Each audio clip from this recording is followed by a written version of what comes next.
Assalamualaikum warahmatullahi wabarakatuh. Alhamdulillahilladzi amarana bittaqwa wal istiqamah walladzi a'tana bis-sihhah wa raha wat taufiq was sa'adah wal hidayah. Salatu wassalamu ala Rasulillah wa ala alihi wa sahbihi wa man tabi'al huda ila yaumil qiyamah. Amma ba'd, qala Allah ta'ala fi kitabil karim wa huwa asdaqul qailin. A'udzubillahi minasyaitonir rajim. Bismillahirrahmanirrahim. Laqad kana lakum fi rasulillahi uswatun hasanah liman kana yarjullaha wal yawmal akhir wa dzakarallaha katsiran. Wa qala Rasulullah sallallahu alaihi wa alihi wasallam, innama bu'istu litammima makarimal akhlaq. Sadaqallah wa sadaqa rasuluh.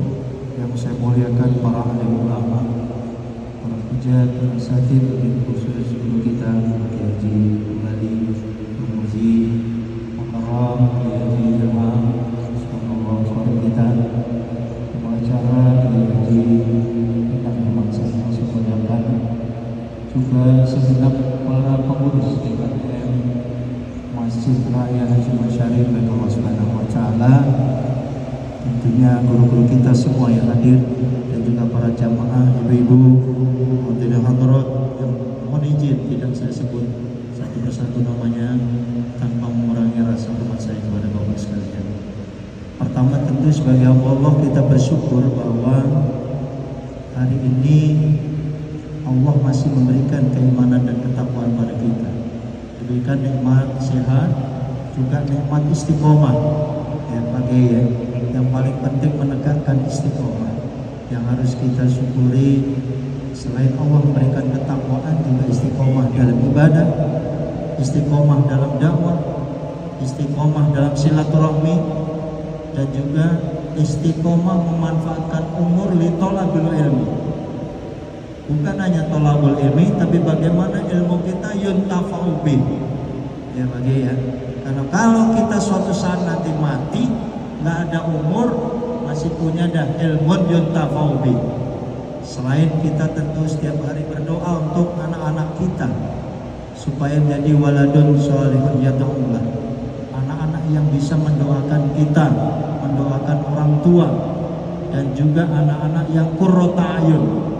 Itu yang tentunya para ulama, para kiai kita, ya, kita berdoa setiap hari seperti itu. Rabbana hab lana min azwajina wa dhurriyyatina qurrata a'yun waj'alna lil muttaqina imama. Ini doa kita ini, bagaimana supaya generasi kita, ya, termasuk istri kita, bisa membahagiakan kita ketika umur-umur kita nanti sudah tua, sintin, apalagi umur sabain.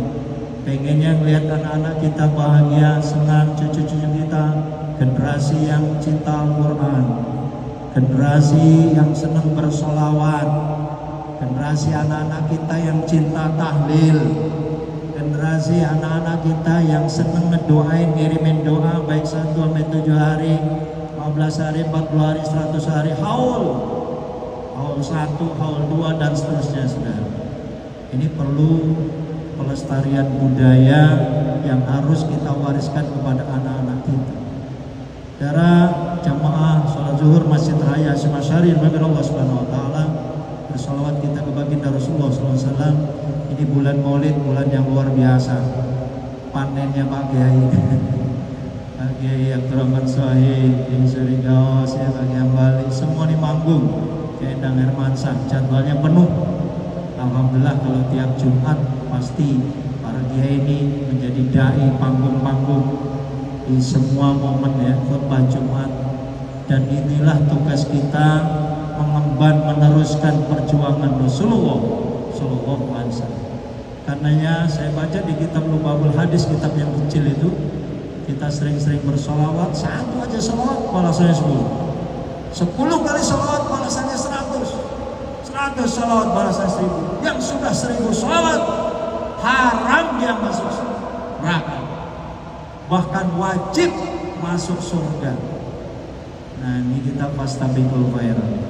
para kiai saya yakin mudawamah istiqomah kita dalam berwiridan, dalam membaca sholawat, saya yakin perlu. Kalau untuk diri kita Pak Kiai mungkin sudah ya, tapi bagaimana anak-anak kita juga, mereka cinta sholawat gitu loh. Kalau anak-anak gak cinta sholawat kan repot. Jangan sampai anak-anak kita itu nanti mereka malah kena aliran yang mengharamkan sholawat, membid'ahkan sholawat, membid'ahkan tahlil, membid'ahkan maulid. Padahal maulidun Nabi ini sendiri bagi kita adalah perspektifnya takzim kita, hormat kita, sungkem kita. Bagaimana kita mencintai Kanjeng Nabi, nggak cukup hanya ngomong cinta. Tentu cinta butuh pengorbanan ya, kira. Bini aja nih, kita nggak bagi duit kan marah ya. Bini kita kasih uang nafkah, anak-anak sekolah kita kasih jajan, anak-anak yang pesantren fasilitasnya dipenuhi oleh bapak-bapak, ya kan? Sehingga mereka menjadi anak yang soleh, semangat ngajinya. Ketika kita anak-anak masih kecil, bagaimana supaya cinta dia hifdzul Quran, bagaimana anak-anak kecil bisa mencintai qiraatul Quran. Mungkin orang tua udah macam-macam tuh caranya tuh, nyetelin kaset, YouTube, macam-macam ya, TikTok juga, Kori banyak banget. Media sosial informasi nggak semuanya buruk bapak-bapak. Jangan kita gebiah-gebiah bahwa TikTok, YouTube, Facebook menghancurkan umat. Nggak boleh titik di situ. Sebagian boleh kita kritisi, yang di media sosial ada juga yang tidak baik. Tapi jutaan tayangan banyak. Kita ketik mubalik, kita ketik Kori internasional keluar juga. Kita ketik bacaan Ratibul Hadad keluar juga. Alhamdulillah. Para kiai dimuliakan Allah Subhanahu wa taala, Al-Fakir, saya Ustaz Camur dari Kementerian Agama. Senang, alhamdulillah di Endang wasilah diberikan jadwal. Ini sinergitas dakwah antara kementerian dengan Masjid Hasyim Raya Asy'ari ini, saudara, supaya kita saling mengingatkan. Karena ternyata saya juga harus dekat, terjun lapangan juga, dimanapun kita ngamalkan hadis jalisil ulama. Saya pengen duduk bareng dengan ulama. Bukan jalisil ulamanya versi anak ibtidaiyah, dudukilah ulama. Kita duduk bareng ulama untuk tolong. Dan kita juga yakin man salaka thariqan yaltamisu fihi sallallahu thariqan ila jannah. Inilah jannah-jannah kita. Inilah raudhah min riyadil jannah. Dan ini kesempatan kita ingin masuk surga melalui pintu ini, istiqomah ngaji, istiqomah sholat jamaah, istiqomah mendekat para ulama. Baiknya hubungan ulama dan umarok itu harus kita tingkatkan. Nah saudara, ibu kota Jakarta dan juga se-Indonesia lagi sebentar lagi pesta demokrasi dalam perspektif pemilihan calon gubernur dan wakil gubernur. Kita tugas umat Islam adalah bagaimana pemersatu umat. Jangan bikin pecah belah, tidak usah ngolok-ngolok. Salah satu akhlak baginda Rasulullah, nggak hobi ngolok-ngolok, jelek-jelekin. Fastabiqul khairat, bikin program yang bagus, sosialisasi, silaturahmi. Apa program untuk umat Islam Jakarta? Apa program untuk pondok pesantren? Apa program untuk madrasah-madrasah, TPQ, juga madrasah diniyah, ibtidaiyah, sanawiyah, aliyah? Bagaimana pengembangan dakwah di masyarakat? Kita lihat tuh gubernur kita, calonnya. Ya, kita menilai yang profesional, ya kan? Innallaha ya'muru bil 'adli wal ihsan. Dilihat kualitasnya, rekam jejaknya, dan tentunya calon pemimpin yang membela umat, wabil khusus umat Islam Indonesia. Kalau untuk seorang Kori kan mikir nih, gubernur ini kira-kira nih belain Kori nggak nih, belain LPTG nggak nih? Kalau sama LPTG ada lomba STQH, peduli nggak? Nah, ini pemimpin kita alhamdulillah, di wali kota, di gubernur, standar minimal yang saya lihat semua hampir hobi dan hampir cinta dan senang juga duduk dengan para ulama. Hobi juga silaturahmi ke ormas Islam. Saya cinta kalau pemimpin mereka yang sering datang undangan-undangan ormas Islam. Yang saya lihat mata kepala sendiri adalah selalu hadir hadir di acara Nahdlatul Ulama, khusus PCNU Jakarta Barat, termasuk kawan-kawan kita yang di MWCNU dilindungi, dibantu, dikasih support. Support itu ada dua, Kiai. Memang kadang kalau keterbatasan dana, ya setidaknya doa, setidaknya mau hadir, setidaknya memberikan motivasi.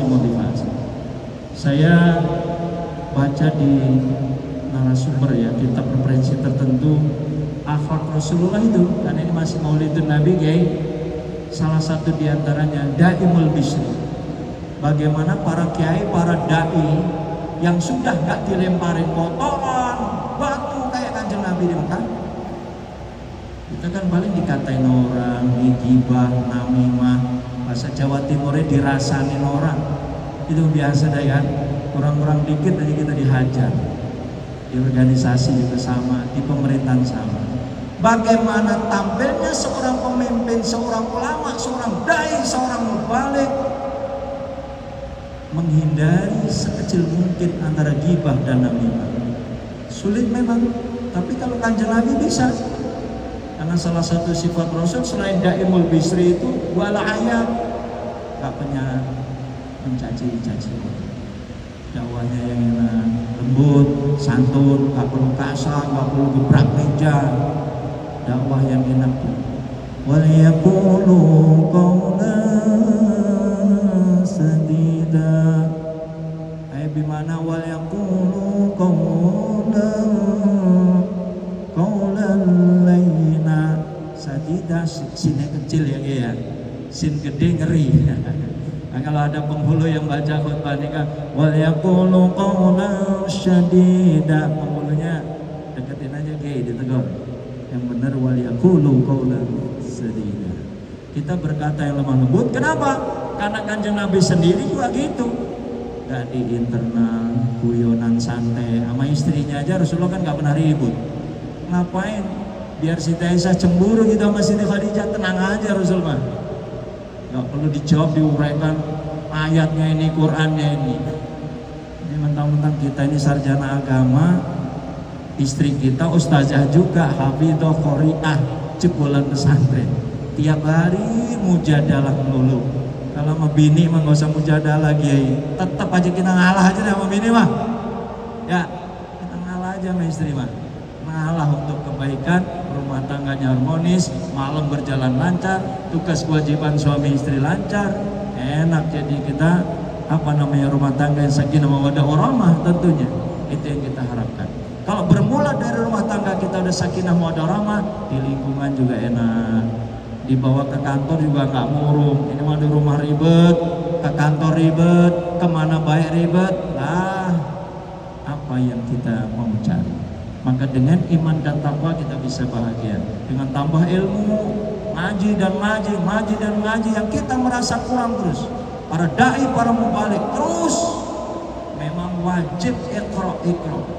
Memang wajib duduk bersama ulama itu. Kenapa? Kalau dia tidak mutalaah, ya kering nanti dakwanya. Sedang tiap Jumat dia naik mimbar, elokan dia judul khutbahnya itu melulu. Ya, kita harus punya tematik, ya kan, tema khusus di dalam berdakwah. Jamaah yang dimuliakan Allah Subhanahu wa taala, maka saya menyambut bagus ya program yang ada di Masjid Raya Singasari ini. Ada kuliah duha, kuliah duhur ya. Suatu saat walaupun ini baru Kamis, bisa-bisa nanti minal Isnin, Selasa, Ahad terus. Terakhirnya khutbah Jumat, Sabtunya kuliah duha, Minggunya Maulidan. Cakep tuh.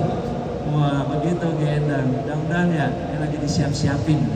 Bagaimana supaya mimbar ini selalu ada yang belajar hadroh, belajar qiraatul kutub, yang malam hari adik-adik, sehingga Hasyim Asy'ari ini lebih meluas rahmatan lil alaminnya. Dan kita juga sama dari Kementerian Agama memberikan motivasi kepada para penyuluh untuk mereka menghidupkan majelis-majelis taklim di kalangan ibu kecil-kecilan aja dah. Majelis taklim biar kecil, maulidan, alhamdulillah.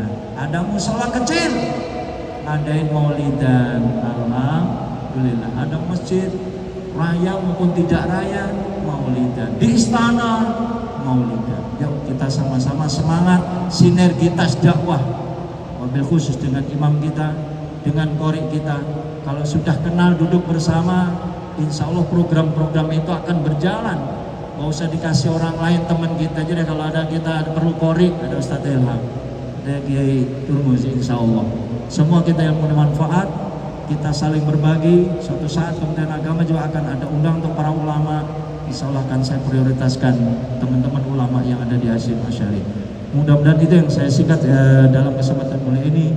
Karena rangka takliman wa takriman saya kepada guru-guru saya tidak banyak. Al-Fakir sampaikan satu saja, bagaimana kita berlomba-lomba mengikuti jejak Kanjeng Nabi Muhammad SAW dalam perbaikan akhlak, mulai ibda binafsin baruku anfusakum walikum naro, meluas kepada bangsa dan negara bahkan dunia. Wallahu muwaffiq ila aqwamit thoriq. Wassalamualaikum warahmatullahi wabarakatuh.